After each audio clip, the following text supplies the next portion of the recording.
The Declaration of Sovereignty, the Supreme Financial Authority. This is a lecture, dude. Doing a lecture now.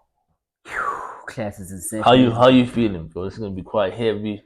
Uh, Mind your language, motherfucker. some kids listening here too. Yeah, this is for all the kids, from the kids to the grannies. Everybody gotta pay attention because It's all this is, inclusive, man. Let's get it. this is a new society that we're creating, the Zulu social experiment. Remember, the context is about replanting Bantu society into our modern context and creating um, what we would call a heaven and earth. So these are the principles. The Supreme Financial Authority is essentially about implementing a skill-driven and equitable economy. All right. So I'm gonna give you guys some background. Let's go to the notes. Let's go to the notes. So the course notes, or calling it course notes, what the Of fuck? course, it's a course in itself, man. So this is, we'll be touching on this It's every an day. intercourse. Yeah, yeah, All right, let's bro. get it. Let's get it. So, like again, like all the other declarations that we've done, there's three parts of this where we introduce this new economy by comparing an equality economy, competition economy, and then comparing it to the economy that we are proposing, which is equitable economy, right? So once we've done that, we understand the principles of an economy. We can then go into the fundamental building blocks of this new economy, which is we look at money. What is money and how do we look at money in this new economy? Our attitude towards money. Very fundamental. All right. All right. And then we look at the principle behind, there's a principle called SEAPO SEAPO, okay. that is the founding principle behind this new economy. So we define what SEAPO is and we basically see how we apply it in the context of this new economy. Okay. Right? So, unlike other motherfuckers who was talking about, like, policy and the models and theories, this is very practical. Yes. We have already built the systems to do this practically. All it needs is willing participants, right? We don't need any policy change. We don't need any government officials to approve us. Yes. We don't need the banks to sponsor us. Yeah. We really just need the buy-in of the community or society at large. This is Wolf of Wall Street. Yeah. Yeah, it's quite interesting because the cornerstone of our intervention is basically what we call Wall Street Yasizulwini. Heaven's Wall Street, Yes, right. So we have you. So it's kind of like building. It's like bridging the gap between this unreal economy, the market, and the real economy, and having it meet at one place. Sure. And have all these activities around, happening at the same time. So that's what we want to do. So New culture, we're talking some small street vibes. new experience. Like So Wolf of Wall Street is a very good analogy because you see how crazy shit got there, bro. Shit got crazy. Yeah. It's out of hand. Out of hand. But no, this is what happened. It's going to happen in a good way. I think people are going to be excited. So let's jump into it. That was the intro. We did an intro for about a few minutes.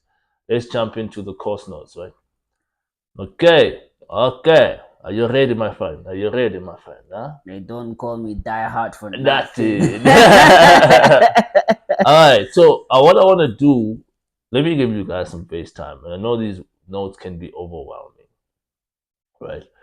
What I want to do is I want to compare the different economies under, let's say, what is it? There are 1, 2, 3, 4 principles, right? That we'll compare these economies on, right? So the first question we ask when we look at an economy, what is an economy, by the way? Right?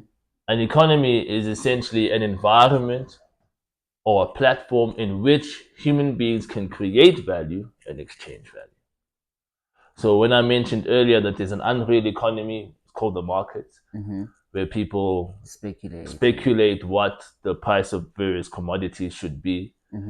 that's an unreal, because no real value being created and no real value being exchanged. But in a real economy, that's where I go to you, I buy something from you. That's the real economy. Or I go and I create something, like we creating content now. There's real value being created, and you know what I'm saying. Yeah. So now we got two economies that have been at war with each other for the longest of time in modern times: communism versus capitalism. Sure. So what we're gonna do is we're gonna compare these two economic systems, right, across four principles, right, and then we're gonna compare these two versus the one that we propose, which is the equitable economy. Sure. Right. So that's what we're gonna do. So we don't get too dive into the notes too much. Yeah. It's quite hectic. But let's look at these four attributes, right? These four attributes essentially, how is value distributed, right? How is it? Who controls how it's distributed, right? And how is that control maintained? Do you understand? Yeah. How is it distributed? So when value is created, how is it distributed? Who controls how it's distributed, and how that control is maintained? Right. Who controls the value The puppet master. exchange? Yeah, exactly. And then ultimately, what's the principle behind the economic system? Right. Be good. Right. Yeah, so now, when we look at communism, it's an equality economy. This is an economy that strives to say, let all the people be equal. Right. If you've read Animal Farm, have you read it? Yeah, I've read it. Yeah, the animals going, we want to be equal. Yeah, none to find. Yeah, only to find it. We know how that story ends, right?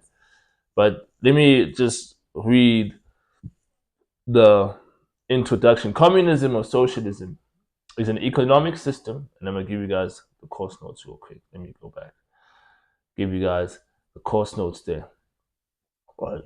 Let me zoom in a little bit so you guys can see. All right. Communism or socialism is an economic system that strives to achieve equality between human beings. It is for the following reasons, however, that it has not produced a righteous society. All right. So how value is distributed, right? There's an attempt to share the value that's created equally, share the resources equally, regardless of people's input or activities. People get the same, right? Who controls how value is distributed? Nah, it's the political leadership. So the politicians are in control of how things are distributed. So the resources of the state or the resources of the economy within that economy are controlled, are in the hands of the politicians. How that control is maintained, right? I say here something very interesting. However, the change in leadership is often very difficult to achieve, as leadership often uses propaganda and media to maintain their popularity. Sometimes even the use of force and aggression is used to maintain their control of how value is created and distributed. Right? You see, you feel me? Sounds like a very familiar story. We have stories like Zimbabwe, we have stories. So once people get political power in this context, they never let it go. Yeah, they won't. They will do everything to make sure. Tooth and nail, bro. Tooth and nail, right. You gotta look at countries like the DRC. There's constantly a threat of a coup every week. Every week. So this is what you get from an inequality economy. The principle behind this economy is very simple, guys. The one with the following makes the rules. And the tragedy about it, these with the following seldom act in the best interest of the other economic participants. In fact, these are the ones who often hoard and waste a substantial amount of the value created. All right. Yeah. Right. So. Right. You got questions, bro? You must ask some questions. No, I got a statement. It's not a statement. Yeah. You fagas. It's in support of what you're talking about there. Yeah. On the road to riches, a diamond reigns in the land of the blind. The man with one eye is the king. Oh my God, that's what's up. I had to add that. Dude, boss, that's exactly what's up, right? in the land of the, and it's a Bible verse, eh?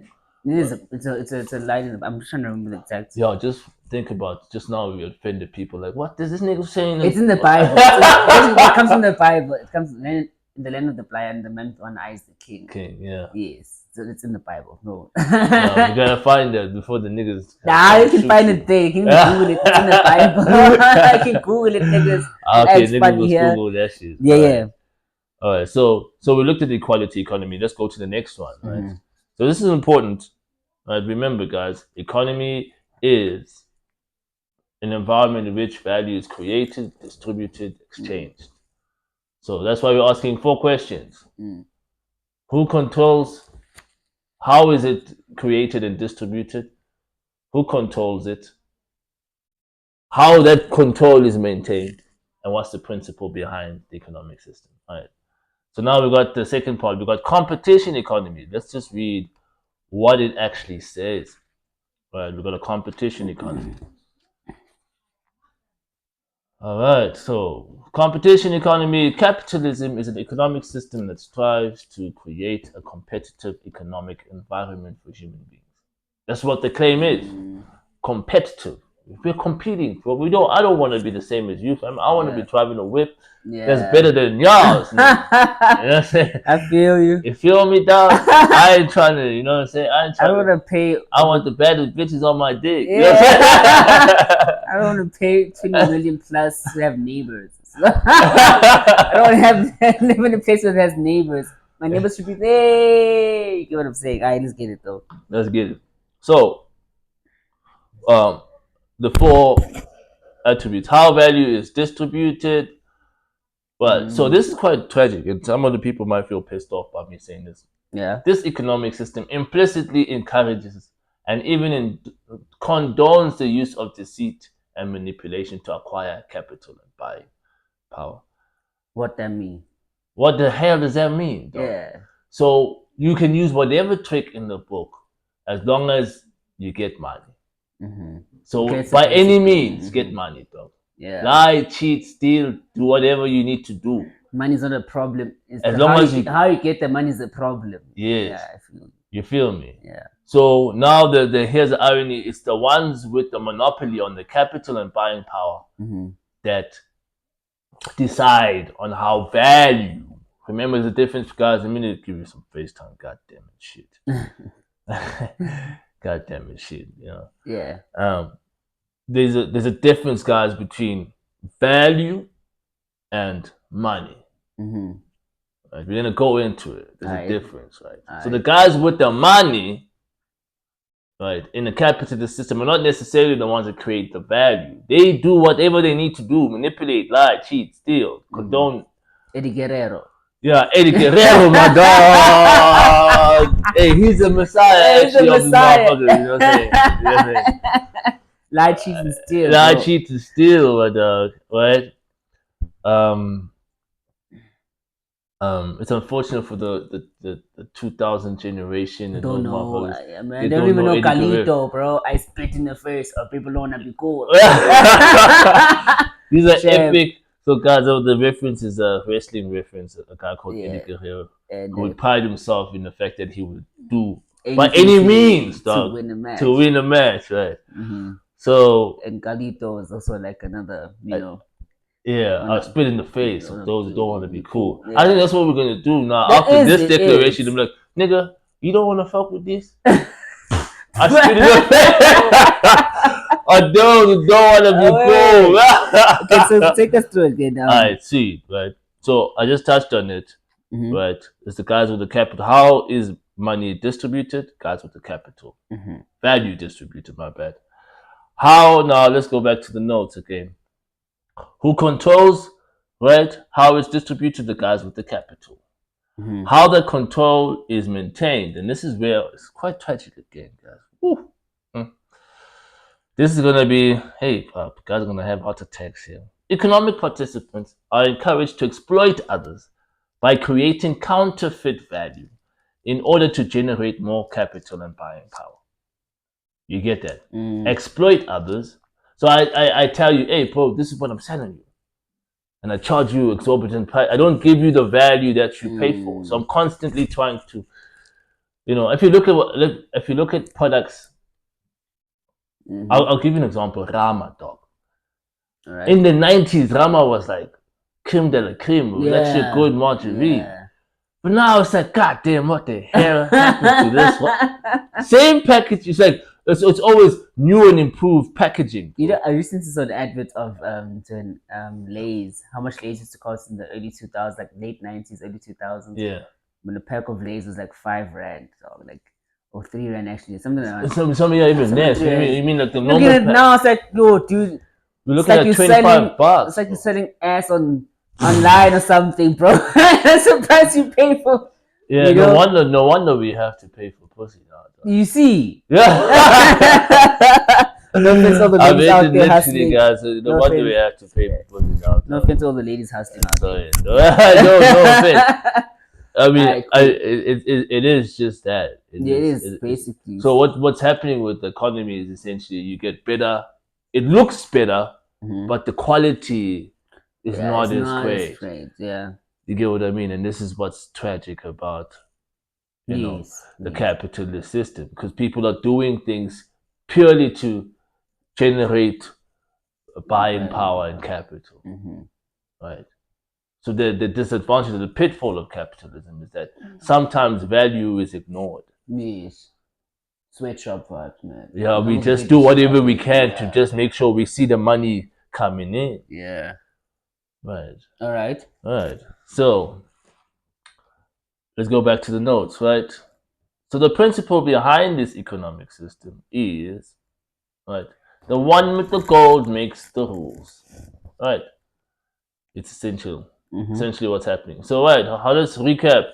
Who controls how value is distributed? Politicians. No, the capital holders in this case. Oh, okay, no stress. Right. My bad. How is it distributed? Through lying, cheating, and stealing. How that control is maintained, you have to keep lying, cheating, and stealing. You know what I'm saying? But I even say here, however, when you read that point, how the control of value is maintained, right? However, this okay, let me read it from the start. Economic participants are encouraged to exploit others by creating counterfeit value in order to generate more capital and buying power. However, this economic system's buying power is ultimately compromised. Are you hearing what I'm saying? Yeah, I hear you. Ultimately compromised because of the counterfeit value that is created within this economic system. In other words, it's a dog-eat-dog world where no one really wins. So think about it. I make money from ripping people off. I'm gonna use that money and get ripped off. Yeah. Because somebody's gonna promise me a value proposition that is not real. It's like circle. It's a round, so dog eat dog world, my dog. Yeah, I feel you. You feel me? I hope motherfuckers are watching this. Be like, God damn it, feel this nigga. I see you, nigga. I see you. I might even have more to add, but okay. Yeah, for sure. Everybody would be able to make a comment on it. All right. And this is why this is awesome. This lecture is meant to start the discussion. Yes. And every day, every morning, or every Sabbath, really, we will touch on the points from this lecture and discuss it, so that people are aware of why we are doing this and why we need to make this intervention. Capiche?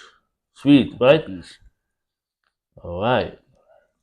So we're going on to the next part. Now we're finally introducing the economy that we've been talking about, equitable economy. So now this is going to be a tongue twister, right? What do we see? The equitability, pseudo-capitalism. So this economic system is called pseudo-capitalism. Okay. There's something, I'm going to give you guys some FaceTime. In the mining industry, I used to work in the coal mining industry. So there's coal, and then there's something called anthracites. The highest quality coals are called anthracites. Okay, anthracites. And they are formed after a very long time. There's a process in which anthracites were formed. But then there's these things called pseudo-anthracites. So that's how I learned the word pseudo. So pseudo is like when you make an anthracite almost quicker or instant. you skip a few steps, but you can get to you get it. So it's not quite anthracite, but it is. Balance. It's almost like I'll use a different word, synthetic oil. I know Hitler used that during World War II. Sweet. Yeah. Yeah, precisely. Sure. So it's almost like so there is oil, and then you come up with a pseudo oil. A pseudo oil is something like oil, but not quite really, out. Precisely. Okay. So what we are saying here, what I'm saying is, think of capitalism. It is competitive, right? But it's not quite the same as capitalism. I got man. Yeah. All right, let's get back to the notes, right? I'm gonna read the introduction to this. Dude, how many minutes are we in now with this lecture? God damn, we got 20 minutes in. So it looks like we have an hour lecture here. All right, solid. You engage, my brother? You following me, my nigga? I'm following you. All right. Pseudo-capitalism is an economic system that is driven by the Zulu creation principle called SEAPO. Right. Okay. I coined it as called Systems Environment Approach to Productivity Optimization. Right. This economic system supports the equitable interactions between human beings and the equitable exchange of value and human attention. Value and human attention. What creates value? Human attention. So being able to exchange those in an equitable manner. Okay. This system ensures that human beings always reap where they sow. The human being is only limited by his imagination and creativity and his ability to leverage the attention of other human beings. All right. So that's the intro to what pseudo-capitalism. I felt I needed to read that so that you guys get. So do you understand what I'm saying there? All right. Do you understand what I'm saying? No, you don't. No, I thought you should still continue. Sorry. Yeah. So essentially, we're saying that we're creating an economy. This economy is fair because whatever is done equitably, and at the end of the day, every participant will reap where they sow. Yeah. Right. Eat what you kill. Yeah. So you know what I mean. Yeah. Okay. So let's compare this according to the 4 attributes. How is value distributed? This is quite interesting. In this economy, this economic system is skill-driven, and economic participants with skill determine how value is created and distributed. So it's the guys with the skill that determine how value is created and how it's distributed. So the skilled people are like the kings. These are the custodians. Yeah. Right? These are the guys that decide and dictate how the economy grows, evolves with time. Different, right? Yeah. Compared to the common equality one, politicians decide. Yes. Compared to the capitalist one, guys with the capital decide. Yes. Here we're saying no, brother. The guys with the skills. All right. How is who controls how this value is distributed? Right. So there are these people in this economic system. The 3 participants. I want to just point it out, guys. Sorry. Let me give you some FaceTime. There are 3 segments of this economy. There are skill custodians, custodians of the skill, the guys that conceived and created the skill. Sure. Then there are what we call skill holders. There are those who now, have the skill or get trained on the skill and apply the skill. Those are those who apply the skill on a day-to-day basis. And then there are those who benefit from the skill called the users. All right.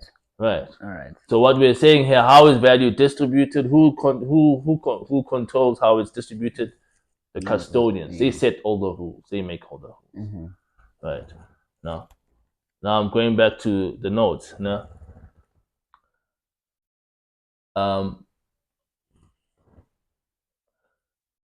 so who controls how value is distributed? These are called the skill custodians. They have the responsibility to ensure that there are no adverse reactions that come from the skill that they create. Okay. Right. How is the control of value maintained? Right. Skill holder. the skill holder, right? So the skill holder is now is now responsible for making sure that the skill lives up to its predetermined, like so it's doing what it's supposed to do. Yes. Right. So the skill holder is a person that's making sure that however the guy that came up with the skill in the first place, it's living up to whatever it's supposed to be living up to. Supervision and control. And control, you see. So so the principle behind this economic system is that it's a mutually beneficial for every economic participant and stakeholder, right? Now, and here's what's going to be quite interesting. I'm going to read it out. Every skill applied is monitored to ensure that the value proposed is real and delivers as promised. You get what I'm saying? So there's an emphasis on this. The skill custodians make sure that whatever skill they've created delivers as is delivered as promised. So they hold the holders accountable to say, hey, guys, make sure that this thing is working the way it's supposed to. And then the user also checks and says, nah, but this is what you guys promised me.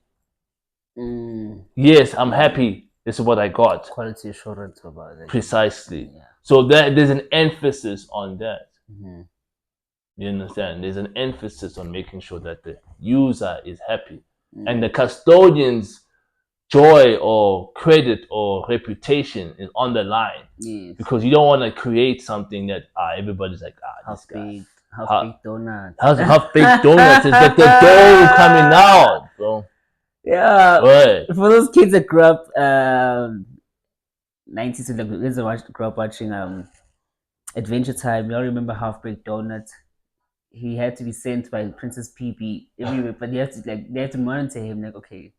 But anyway, I think they will get the reference. Just made it. What's the reference, bro? Just so the reference is there's a cartoon called not to deviate from what we're talking about, but like cartoon called Adventure Time. Adventure Time. We must check it out. Check out Adventure Time. So that was really dope. Check that shit out, man. Just go YouTube that shit. I'm sure you'll find it. Yeah, you find it there. Half-baked donuts was the guy they used to send around. But yeah, let's continue. So let's summarize what we're saying, bro. Right?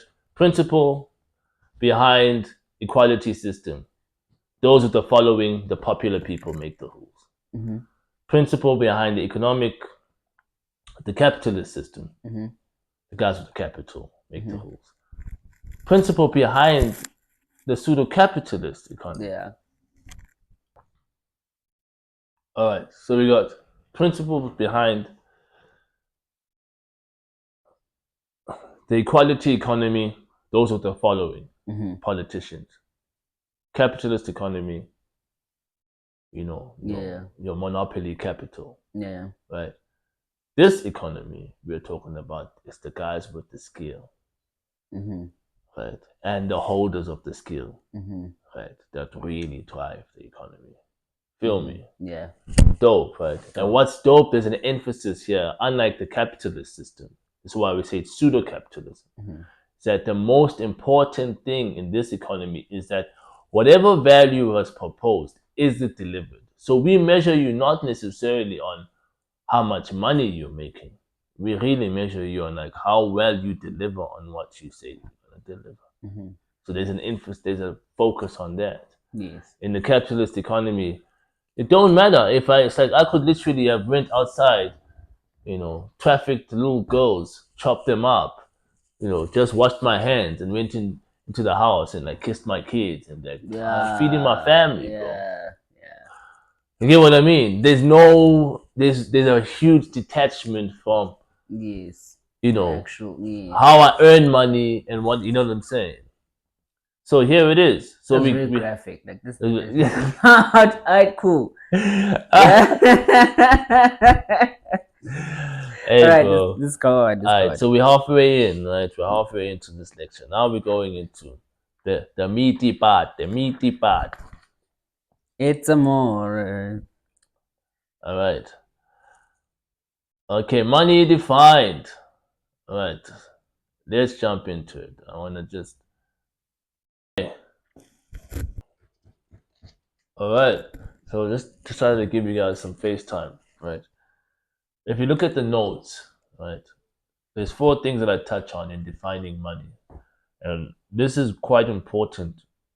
If we're going to set up a new economic system, it's important for the participants to understand what money is Mm.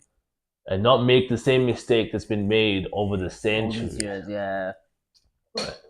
Old age mistake. The first pitfall that people make, I call it the store value fallacy.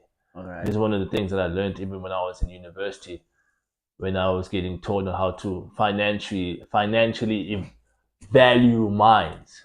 Okay. There's a course that was called financial valuation. Right? That sounds like an interesting read or something like that. Yeah, it is a very interesting course, and one of the principles there, one of the principles I was taught is like, dude, money always loses its value. Well, First shit. principle is that money stores value. What? Money always loses its value over time. So, like when you're measuring the value of a mine, right, and you're budgeting how much money you will need to finance the mine, you have to apply what they call a inflation or escalation rate. So all the, you know what I mean. So the value of the money escalates and de-escalates. You know what I mean? It's like, whoa. So magically the money just. So what are you saying? For in 100 years we were going to be spending what, 2,000 rand on a loaf of bread? Yo. That's all. I don't know. That's what that implication is. Yes. Right. So like that can't be right, and that's where we get the fundamental pitfall. Okay, now I see what you say. It gets meaty. It gets quite meaty, right? Mm-hmm. The fundamental pitfall is that people believing that having money is a storage of value. Okay. Money cannot store value. So let's put it in layman's terms. Like, what is it? Saving money? No. Okay, what is it? People believe that when I have gold, for example. Yeah. I made this example when one of the professors. Shout out to Professor Kabit Musfungini in your name, motherfucker. Shout out to you. Shout out to this motherfucker. Alright, bro. This motherfucker is crap, bro. This guy is so hardcore. This guy, he's from a family. I have to shout out to this guy, bro. Yeah. He's from a family called Singini. And Singini in the Shona language means shallow grave. So his ancestors, they used to be miners. And because people would die in their mines, they wouldn't bother to bury them properly. They were just like shallow grave, bro. Jeez, bro. And this guy like announces it so proudly. I'm from a rich mining family. Our ancestors used to bury people in shallow graves. So, God damn, nigga, what? Just with the Grim Reaper is like, I'm about to teach you what happens in the mine. You know that? You get what I'm saying, bro? Which is tricky. You know, it's crazy about this. Like, this is a little backstory to the audience and stuff. Yeah. Our grandfather was a miner. I'll show you some of the images if you don't remember. But like he used to work in the shaft. In the shaft. My dad was the manager of a mine in these days. You know what I'm saying? Yeah. So crazy. That's like our backstory. But nonetheless, let's get into it. So I did mining engineering. You did mining engineering. So you understand, like, this progression. And I got kicked out. Like this guy's prepared a shallow grave for my career, nigga. I'm telling you now. And this is why. Because at some point there was a confrontation that I had. You know, to say, bro, whoa, you can't tell me, bro. If it's the end of the world, Armageddon. You see that movie like Will Smith where he's the last man standing and it's just apocalyptic times, you know, even like the Book of Eli, you know. What is more valuable? You can't tell me invest in gold. Right? What's more valuable in that context? Is it gold or a can of Lucky Star tin fish? Tin fish. Tin fish. I would take tin fish over gold any day. Right, and we had this discussion, and he seemed to not understand what I was saying. He was like, I think he understood what I was saying, and I think he foresaw that I would instigate a revolt against the so-called economic principle. Money does not store value, guys. What stores value is skill. So at the end of times, I want to find out what's more precious to me. Gold or a guy that can actually build a car? The guy with the skill, bro, is the most valuable thing in the world to me. the guy that can help me rebuild Yes. society. Yes. Yes. Not freaking gold, mother. You know what I'm saying? Yeah. Don't Share your grave, mother. Fuck this shit. we ain't no King Midas here praying that everything touch turns to, bro. In essence, like what you're talking about, yeah, it makes perfect sense, because you can't eat it. Yo, you can't eat it. It's You can't not make useful love to it. you. You can't see that. Exactly. Bro, what is the use, really? There's a story I heard in the history of art why gold was like so wow, right? Not to like take away time. I just want to add this in. So when the Europeans got to Egypt, and okay, I know in Egypt, but not the Europeans, but Egyptian slaves, when walking on the soil of Egypt, it glittered. And when they went close, like when it was like started like digging the soil, started realizing actually, oh, this is like a shiny stone, and it resembles the sun. But in art, it was so important to find gold because it's like, what is this? Yeah. You understand? We actually basically have the sun in our hands, which the sun is basically it's a giver of life. Yeah. Right. So you basically have God in your hands. Hence the importance around gold. Yeah, there's a sentiment around it, but it's sentiment. It's sentiment, yes. But there's a sentiment for people, like, you have folklore, and when that folklore comes to life, it's like, yo! Do you know what I'm saying? Yeah, it's just that's what captivated so the ancient the world. use of gold for like halos and stuff like that was like just represented the glory around. Yeah, because it's perceived as a glory. Yeah. All right, cool. So so let's not make that mistake, guys. Moving forward, we are big kids now. There's a song that there's a song that if you ever watched 2.5 Men, Charlie sings these little dirges for like these kids. Bye bye boobies, bye bye boobies, bye bye boobies. Cause I'm a big kid now. You know what I'm saying? We need to grow the fuck up, man, bro. We didn't grow fucking. It reminds me of like when you're in a group or like a house party or something like that. Yeah. And then suddenly the music turns off, and then you see like with a group of girls or something like that, right? And then you start hearing, guys, I think we're all adults now. Y'all know what time it is. Yeah, Y'all know, there's some shit we got to do. We're all adults in this room. Pull out the rubbers, It's that time, bro. So, first mistake, let's not make the mistake. Money does not steal value. What is a function of money? Money has 3 very important functions. Let's look at our notes real quick, right? All right, cool. Right. Let's look at our notes real quick. Money is meant to measure value. That's number 1. Right? That's what it is. Sure. Right? And now there's something also help us exchange value. Right? And then also because of that, it helps us, enables us to leverage human attention. Because that's what money ultimately buys. Yeah. It leverages human attention. You see. Right. So now what money does is measures the value of your human attention. So it is what motivates you to wake up in the morning, because you know what value you're putting on the table, and somebody is willing to give you value back. That's why we exchange, but that's what the whole money system is about. Sure. Right. So that's essentially, you guys will look into this tool. What I'm proposing here is quite radical.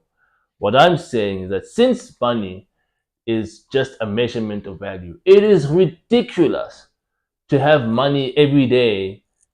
Today it's this value, tomorrow it's that value. It must stay constant. True. I'll give you an example, right? And I'm gonna give you some FaceTime, okay? And this is the point I want to make. We made an analogy about Einstein and his inability to understand what time is. Yes. Right. He's the type of guy who says, no, money is it inflates as you go along, or de-escalates as you go along. Yeah. But Yes, we what agree. makes it de-escalate? That's just what it is. The rule is that it must de-escalate by Animal 6% per Farm annum. vibes. But why? But alright. Is Yes. that been proven? They can't even prove it from the you know what I mean? Yeah. God damn. So you know what it's like. The same way you have newtons. Mm-hmm. You know what a newton is? Force. Yeah. Measurement of Newton, force. yes. Imagine now, right? We're trying to build a freaking swing, right? And we have to do the calculations to say how tight or how Loose. loose the rope or the strength of the ropes that we're gonna use and the strength of the anchor in the ground. You know, we have to design that. Yeah. Now imagine the Newton was changing, the value of the Newton was changing every day. Yeah. Oh, now we have to go update our drawings. Oh shit. It's no longer. How would we ever, bro, Get build to the anything? place. You see, so this is exactly the principle behind why, in the economic situation, we're actually, as human beings, we're actually not even a fraction close to our actual potential of what we can actually build. Mm-hmm. Because we have this instrument called money that's meant to measure value, but we can't decide on what the actual. Yes. We're not deciding that, okay, guys, standard. Gravity is 9.8 Yeah. meters per second square. We're not deciding that. Yes. So therefore, we can't build anything. Economically, we Because it keeps can't. on shifting. Scientifically, we can. We've done it, Mm-hmm. right? But right. So that is the problem. And let me give you guys go back to the notes. Continue. Mm-hmm. We continue. So we get the principle, guys. Right? Money doesn't store value. It's meant to be a tool that's meant to measure and help us exchange value for the purpose of leveraging human attention and getting us as human beings to cooperate more effectively and build the capabilities that we're meant to build. Mm-hmm. Standard. But we can't do that now because we're still tomorrow Zuma farts. The brand goes down. Mm. Do you understand that I lived to a point, bro? This is for shout out to Casper Mussolini. Shout out to the nigga.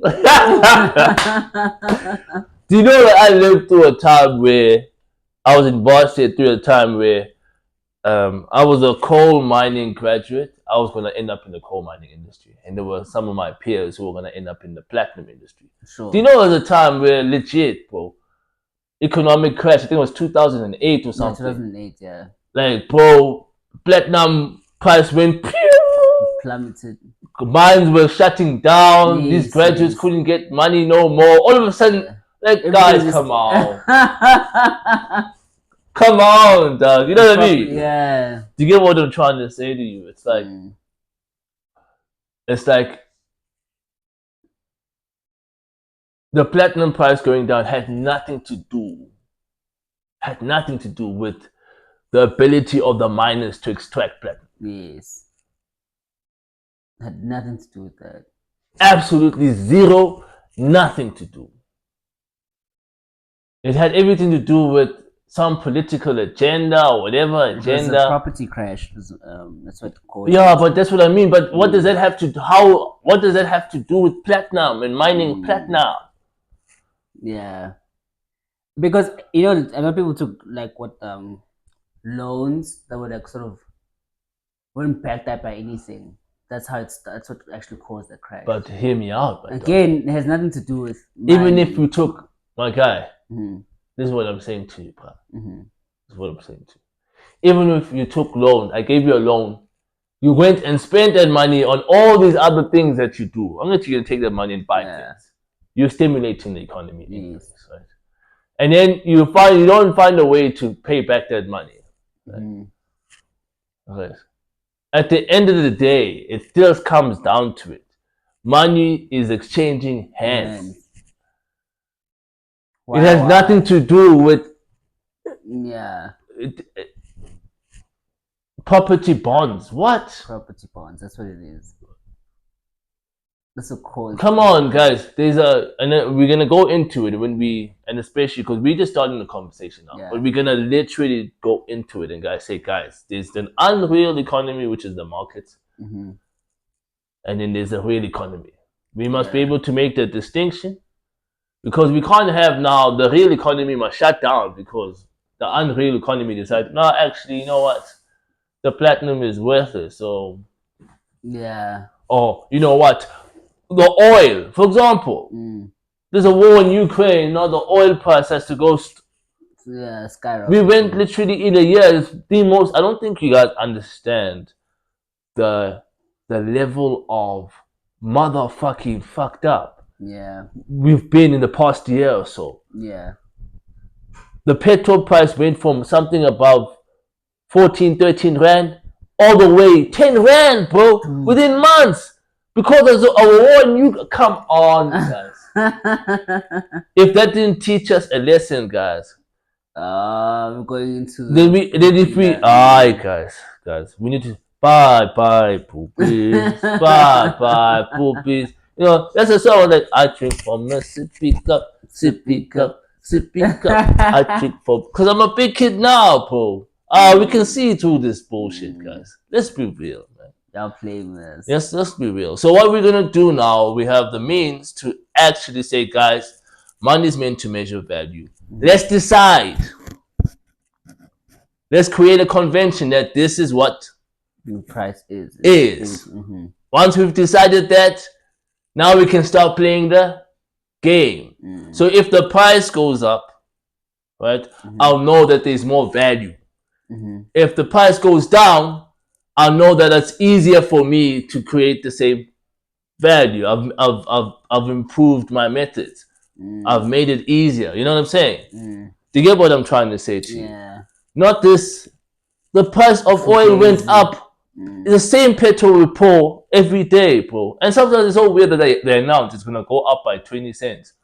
But like the same petrol we're pouring now, like you literally wait at the petrol station at just the moment. The same petrol, bro. Nothing's changed. But it's funny because you brought it up earlier. The people that actually determine petrol prices are governments, not the actual oil companies. But hear me out. What is the excuse that they're using to justify that price hike? That's why you see why it's all political. It is political. Do you see why it's the capital and the political guys deciding, Jay? It's a very strange thing. Sunday morning, tada. Yeah, for whatever specific agenda. Sure. All right. So let's move along. Let's move along. Okay. Now we're doing a very interesting part now. Where are we in the notes, but just okay, we already covered. We're talking about leveraging. Yeah, we've done that. We've done money now. Let's talk about SEAPO. So SEAPO works on a principle, and I don't want to get too technical on it. Guys can read it for themselves, right? Right, and then we can ask questions. Right. SEAPO has 4 principles that govern it. Right. The first cornerstone of SEAPO is the first thing that must happen. Right.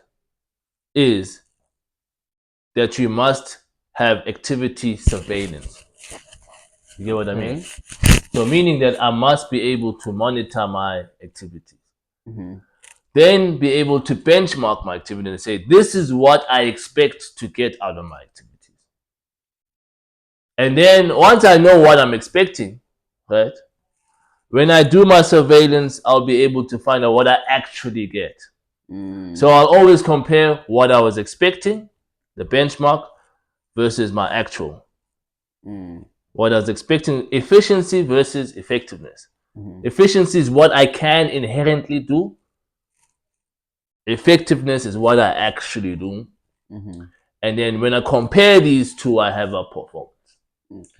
So this is the cornerstone of the pseudo-capitalist economy. That every skill or every business or every value-adding function is measured on this. What is your inherent productivity? Profitability. Remember, you have put in, you get out something. So there's an expectation. You know that I'm gonna put in this amount. This is what I'm expecting to get out if I perform. Then you actually do the exercise. We monitor the activity. Then we find out what's the actual productivity. Oh, right, that's our actual productivity. Here's our performance because we compared it to what we expected to what we actually got.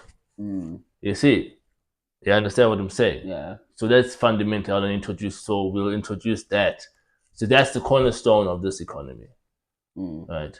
This is crazy because when I was in the mining industry, I realized that this is basically the principle. How do I compare one mine to another mine?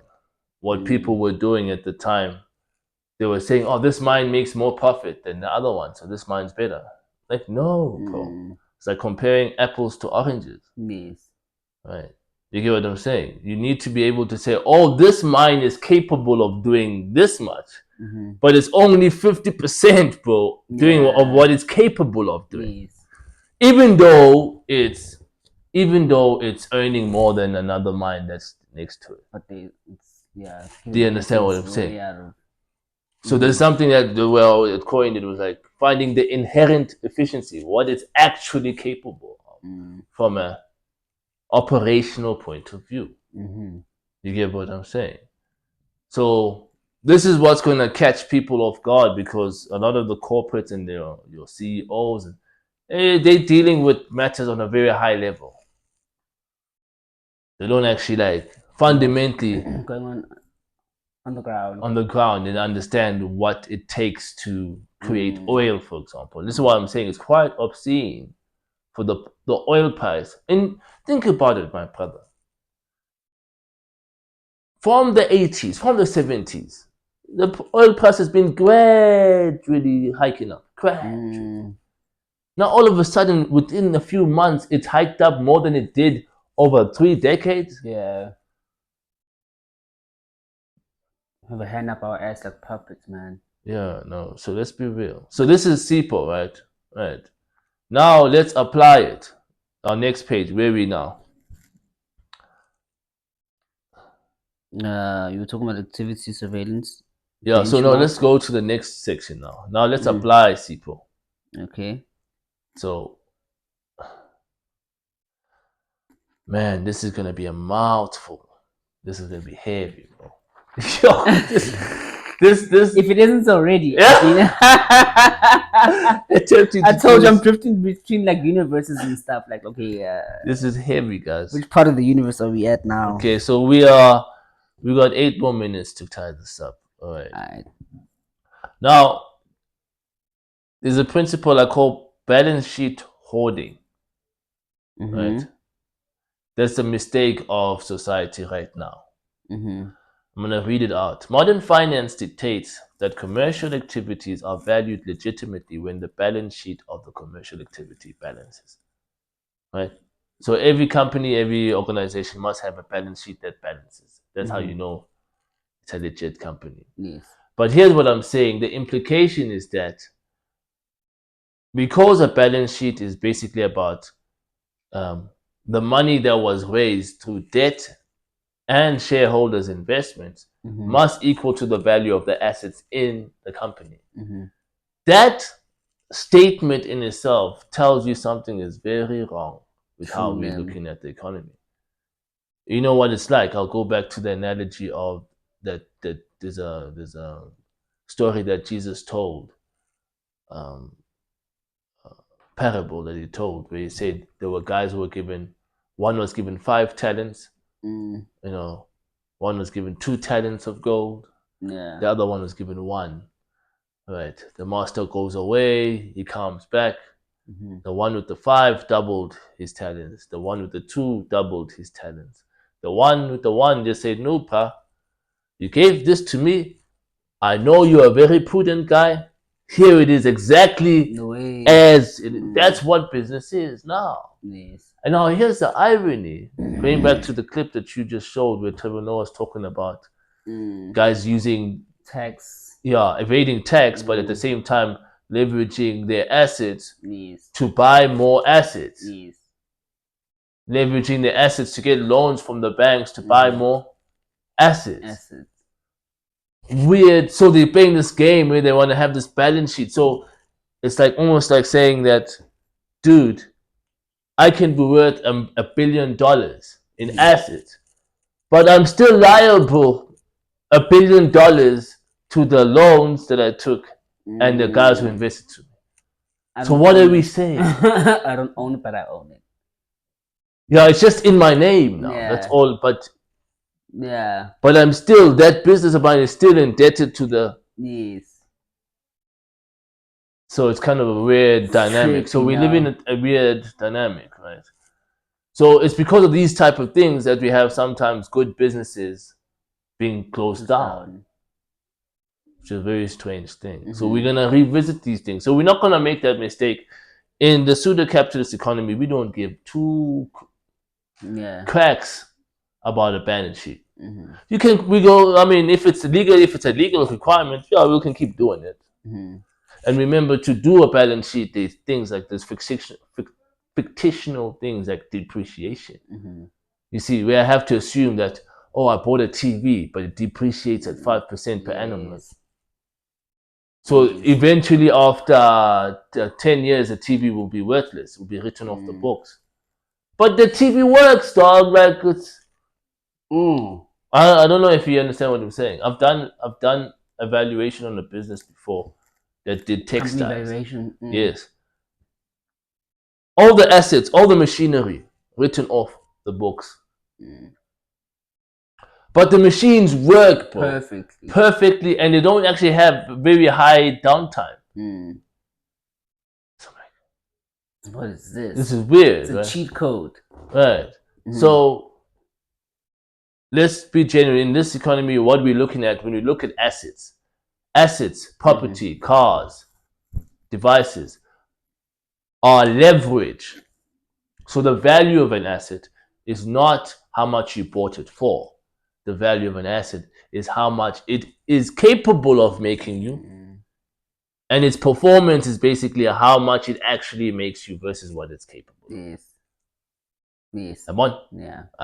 Witchcraft, now all my assets must equal to my how much it cost me to buy the asset. Yes, nah, it doesn't. No, guys. guys.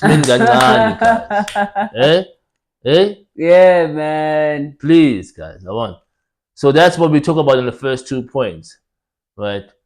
Here. I'm gonna go into it. Let me zoom in for the guys to see. Balance sheet holding.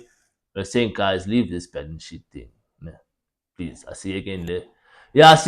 Continue to do it for the legal requirements, the financial guys, the accountants. Do what you're doing. But asna okay. Don't act like half-baked donuts. And then we're saying, no, assets are leverage. Right? Then what else are we saying now? Now we're saying there's something that I'll call the tax bar. Right, this is quite. You have to introduce this to the community and say, guys. Sure. So if we're in a situation where the banks, according to their legislation and their policies, they don't fund startups. They don't fund startups. They don't fund producers. They don't, they fund consumers. I want to buy a car. They'll give you money for a car. They'll give you money if you have assets already. Right. And I always wondered to myself, if you're a young person and you've acquired assets, how did you acquire these assets in the first place? Yes. To be able to get to a point where you can leverage more funds to buy new assets. That's the game.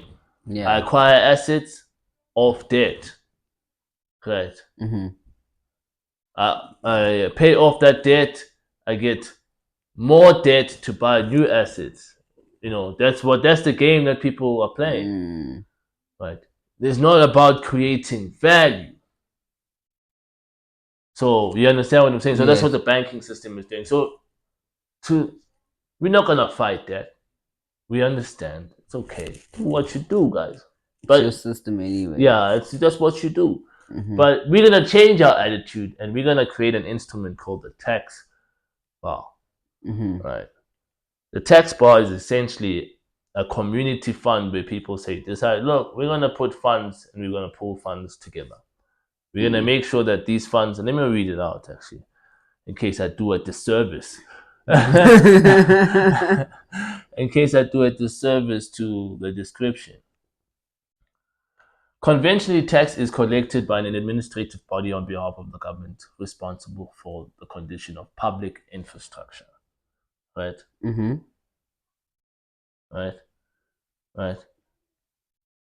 And the citizens of its administrative domain, right? Or country. In contrast to this, a tax bar should be applied voluntarily by individuals participating in a pseudo-capitalist economy. A tax bar is a proportion of a legal person's or a natural person's earnings that falls outside of their declared operating cost or facility required to perform commercial activities. This is done to ensure that no money holding takes place, and the quality of the legal or natural person is determined by the ability to demonstrate actual yields. The money above the bar becomes public funds that can be accessed by any eligible persons, creating and applying skill that will be for the benefit of other economic participants. And money below the bar is money that is allocated to the legal natural persons to function. So, damn, mouthful, right? That's a mouthful. And lots of process, but nonetheless, I think it makes sense. It makes sense. So what I'm saying is that people in the pseudo-capitalist community are obligated to, it's like saying you're taxed, right? You're obligated to say, declare your cost. This is what I need to function, right? You'll take a portion. You decide. We're not going to decide for you. You're not going to say, you decide how much you contribute to this tax bar. But at the same time, right, that will determine how much access to the tax bar that you get in the day that you want to create something, you want to come, you have a skill that you want to create, or you have a business that you want to implement. Do you get what I'm trying to say? Sure. So what this environment is, I'm gonna give you some FaceTime now. It's essentially because we're monitoring your activities. You have an idea, and you get the buy-in of your community. The tax bar is not going to ask questions. As long as you get the buy-in of the people around you, the skilled people around you, it's gonna cover you. But that's dependent on how much you've contributed to the tax bar in the first place. You get what I mean? So it's almost gonna work on a queuing theory. Sure. Yeah. So if there's not enough funds in the tax bar to fund all the demands, right, we will say, hey, the tax bar is underfunded. Sure. If there's enough funds, and I suspect there will be enough funds, trust me. Not everybody's got a brilliant new idea, or not everybody's got a new business that they want to. However, whatever exists. Right. So I have a suspicion it's going to be overfunded, right? So the moment you think of something and you get people together and you get a buy-in and you want to make an intervention, you will be funded to produce value and create skill and create value, right? That's essentially the principle. We don't need the banks, don't need the politicians' approval. We can do what we gotta do. So this is a very interesting time in society where we can actually experiment and actually do something like this. Sure. Right. For the first time and say, guys, we are mutually benefiting from this economy. So the purpose of the tax bar is to make sure that money is constantly circulating. Constantly. So meaning that the moment there's an idea or somebody wants to do something, people can experiment now. Yes. Now in our economy, we have to now freaking no. Oh, you have a great idea. Oh, but you need to go and work at McDonald's first raise the money. 10 years later, then you go and you know, and it's just retarded. That's retarded. Shit. Yeah. So we are empowering ourselves. This is a facility for the community that only those who contribute to the text bar will get access to the text bar. And if it's underfunded, it will be based on, you'll be prioritized based on your contribution to the text bar. Sure. Secondly, when you get access to the funds, it's important for you to be able to perform, because if you don't, it goes on your record, and then that makes it not as easy for you to excommunicado. not excommunicado. In terms of but like now it's going to jump into dog. Like these guys. We're gonna keep giving you money, It's but not make sure if it's overfunded, it's like we're gonna keep giving you money, right? If it's under, but you're not gonna be you're not gonna be first in the queue. Yes. Right. Yeah, so the better you perform when you get the money to do what you do, the more you contribute to the text bar, the further up you are in the queue. Right. So there's going to be a pool of funds that must be spent and will be spent. Yes. That's the purpose of the text bar. It's collected and distributed. We're not here holding money now. Yes. Like banks trying to see your balance sheet is high. Ne? No. Yes. You get what I'm saying? Yeah. So that's the culture we're creating, that every week, every month, there's going to be money collected and it's going to be distributed. Okay. Right. So that's understood, right? That's the text bar. That's going to be interesting when we implement that. It's going to be fun. Right. Let's go into the last point. This is the last point. Currency exchange principle. Now this is quite deep. Yeah, I don't even want to read that. It's like high grade English. But to explain it, nah? High grade English. Let's go with it. We've been going with it so far. So let's get into it. You think so, man? Wait, let me give me a second. Let me elaborate on this principle, right? I know we're over an hour now. Yeah, we should be over an hour. Yeah, about 6 minutes over an hour. But let me elaborate on this principle. Back to the notes. Essentially, actually, let me give you FaceTime. Actually, let's not even go into the notes. Essentially, what I'm making the claim now. Once we've got to a point where we know what money is, doesn't store value, it's used to measure value and help us exchange value, right? And leverage human attention. What we're looking at now, the true value of money, becomes this. So if I'm using rands, what is the value? What is the performance of the rand versus the performance of the dollar? It's essentially, what can a rand buy me versus what can a dollar buy me. So I'm comparing how much value is being created within that domain. So now I have to make the decision: do I want to trade in rands or do I want to trade in dollars, based on the value that I can get when I'm using dollars or using rands or using the. You get what I'm trying to say? So this becomes the game now. So we actually comparing countries or economic we're going to be comparing currencies, not even countries. We'll be comparing currencies in terms of the value that it that it gets you. So I'll give you an example. So remember, we're measuring the fact that when I buy something as a user, am I satisfied with that? Yeah. So we'll be able to compare the satisfaction. Worth? Exactly. Am I which currency is more satisfying? Yes. Is it the dollar? Is it the rand? Which one's more reliable?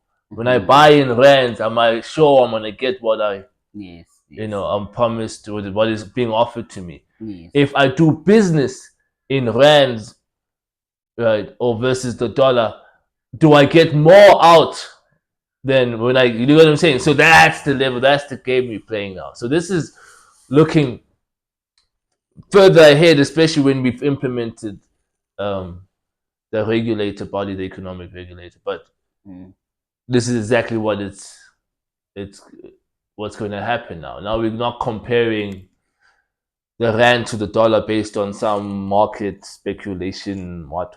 It's real. Like what does a rand buy me? What does a dollar buy me? How more reliable is a rand to the dollar? How much, if I'm investing, if I want to do business, right, I'm likely to get more using rands. And so you're actually going to be measuring the performance of these currencies, the actual performance. Because what is money meant to do? It's meant to do that, leverage the exchange of value.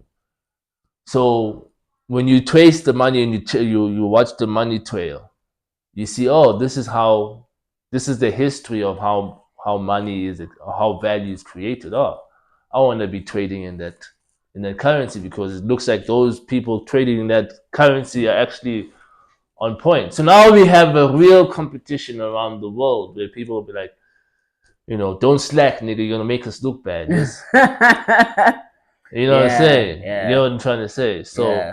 So very exciting times. The pseudo capitalist economy is a very exciting thing. And especially the fact that we have the means in terms of the systems, right, to pilot it and to test it out and taste the experience. Right now, this is essentially getting people to be aware of this and endorse it and be like, all right, let's try this out. Because it doesn't change anything. I don't have to change any policy. I don't have to go to the bank or try to convince the banks to do what they don't want to do. Yeah. Right?